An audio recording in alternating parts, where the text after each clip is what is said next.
Anong meron sa tambayan? Taong bayan? Sa tambayan. Sorry. Ano ba taong bayan?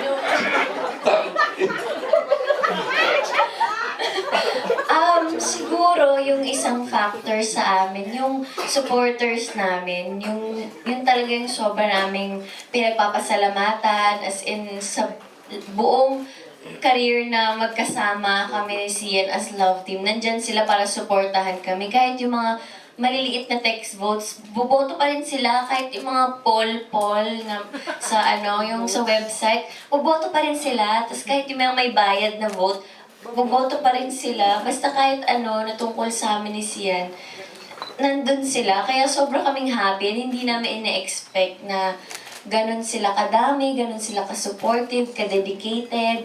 Yung iba, babiyahe pa from somewhere para pumunta lang sa shooting namin, tapos tatapusin nila yung shooting. Tapos pag may makita sila spotted, Kimsey, ang dami ng retweets nung nag-text na spotted. Sabi ko, ay, nasa Green Hills daw tayo kanina. Ganon.